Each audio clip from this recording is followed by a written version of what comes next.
Hey folks, Dave here, and I like legs. Sexy legs. And I like shorts. Sexy shorts. And I like being able to conceal my whole hog in my pants. Which is, of course, why I like the Spyderco Para 3. Nice, lightweight, and lets you keep bukus of knife in your gym shorts in a way that won't leak out or clash with your outfit.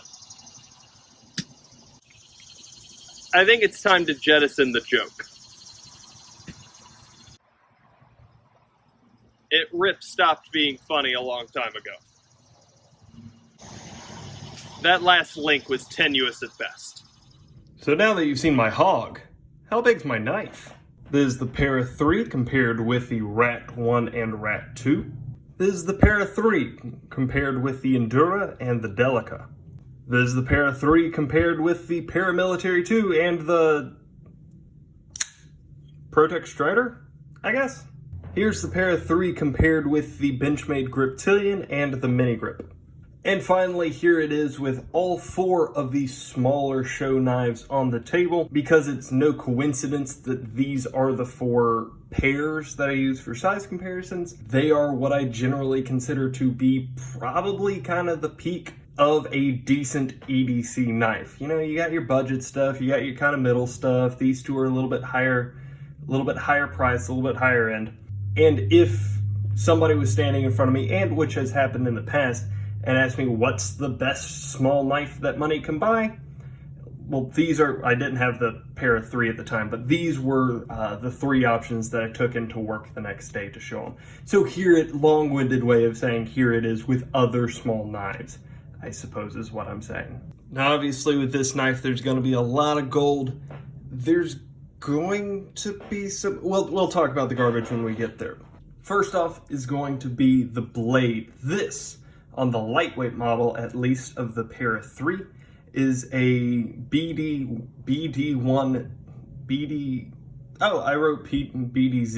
It's BD1N, which is a fancy way of saying I've heard this compared to VG10. I don't know anything about steels. It's a fairly rare steel. I know the N stands for nitrogen. It's a fairly rare steel. It doesn't show up on a lot of stuff. I'm not entirely sure why they decided to put it here, but it works. It cuts things, holds an edge better than All 8, which is all I really want.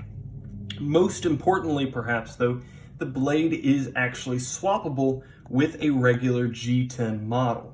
So if you want Maximet, Rex 45, M4, whatever, you can, some of those are limited runs, but whatever steel that the regular Para 3 comes in, this lightweight, from what I've heard, from what I've seen, this lightweight model is blade swappable. The blades are the same shape. So you can buy two, swap them, and then sell the other on like Knife Swap on Reddit, but make sure that you tell people that you Frankensteined it.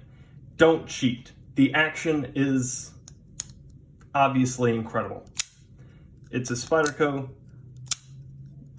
with the compression lock. Beautiful thing. Drops closed, easy to flick. Roll it, finger flick it. Hold the compression lock and just kind of flick it. Action's incredible. Beautiful thing, perfect. The ergonomics are solid. What this is basically just a plastic small PM2. So Paramilitary 2, ergonomics being fairly solid, this is just the same thing. Finger choil lets you get real up close to the blade, which I definitely appreciate.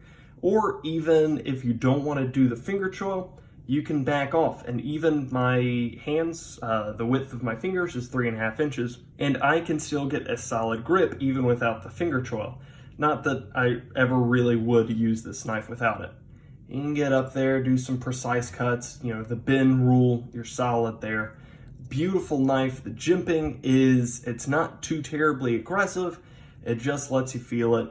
I'm not really sure how I feel about the spider hump right there, but As far as the blade goes, again, it's a very tall, flat grind, very slicey indeed. Compression lock is its own even category of gold. What it is, it's essentially a liner lock. It's a simpleton's explanation, but consider it a liner lock for the tang of the blade instead of the face of it. So you can do the same thing, hold your hand away, right there.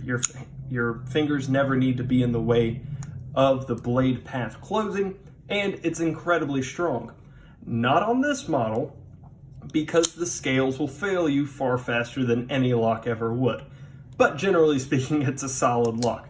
And things just smooth. I really just like playing with this, if you haven't caught on to that.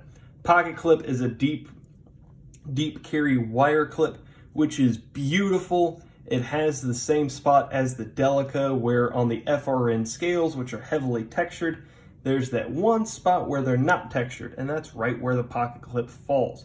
That way, it doesn't tear up your pockets too terribly bad getting it in and out. And it's gonna sit right up there near the top of your pockets. So, very deep carry. If anybody sees this, I don't know what else has this. A Lamy Safari. They'll probably think it's a Lamy Safari fountain pen in your pocket, depending on how esoteric their EDC gear knowledge base is. The variety is beautiful. Talked a little bit about the blade swapping already. The fact of the matter is that the LightWeight model is also coming out in all of these different steels. It is also being released in Rex 40. I don't know why Rex 45 is my go-to. I've never handled it. But Rex 45, a couple of others, so that if you want stock, a stock Para 3 LightWeight, you can do that. Or if you're okay with blade swapping, you can get anything in the world almost. The concept is beautiful. You saw earlier how this thing compares size-wise to the other smaller EDC knives. Let's see how they compare on weight. Para 3, 2.4. Mini Grip, 2.7. Ontario Rat 2, 2.7. Spyderco Delica, 2.3. So this one is actually the same weight. That's actually a little bit lower. Why was the Emerson one so heavy? 2.5. Why are these different? The Emerson has less material. That's weird. The Emerson is 2.5, the regular Delica is 2.3. I don't understand that. My point being that as far as EDC knives go, this is going to be a little bit lighter than most of the rest of them, which aids in its carryability. This is not a knife that interests me in everyday life. This is not an EDC for me. I have other knives to fill that purpose. What this is a gym short knife for me. Whenever I go out on a walk on a beautiful day, this is the knife that I take with me. Whenever I roll out of bed and immediately need to run to Walmart or something like that, and I'm still wearing the gym shorts I slept in, this is what goes with me. This is my wearing pants that I don't have a belt on knife. This is my, well, now my nicer events or my wedding knife. This was the knife that I wore on my first day of work because I didn't really want to scare anybody in the office by pulling out this thing. As far as a concept goes, this is beautiful. Perfect size, weight. Your weight right around the pivot point. And it really does nail what it's trying to do, which is pack a usable, decent blade into just a lightweight handle. The garbage comes in mostly on a preference point. I don't know of anything here that's objectively bad. Other than, you know, the chamfering on the side of the FRN scales absolutely could have been better, and should have been, honestly. Somebody just take some sandpaper at the factory, where is this? Earth, not at the Earth factory, and just sand down the corners. Shouldn't be too much to ask, apparently it is. But the weight isn't going to be for everybody. It's not particularly for me. I don't like, holding this in hand because honestly, with the FRN handles, it does feel a little cheap. Now, the texture is not nearly as aggressive on the as on the Delica or Endura models, which I think is a great approach. I think that those models need to go to this style of handle. And I do like having liners. I like having just a little bit of weight in my hand. I guess it makes it feel more substantial, is a possibility. So if the weight thing bothers you, if the not having liners things bothers you, then this probably isn't the knife for you. But if what you need is just something that is light, is small, is around $90, at least for this as well as the satin model, with obviously the variants, the Rex 45 or whatever, being $140, I think, which is still a little bit cheaper than the G10 model. Basically what I'm saying is, do you want the liners or the weight? Yes or no?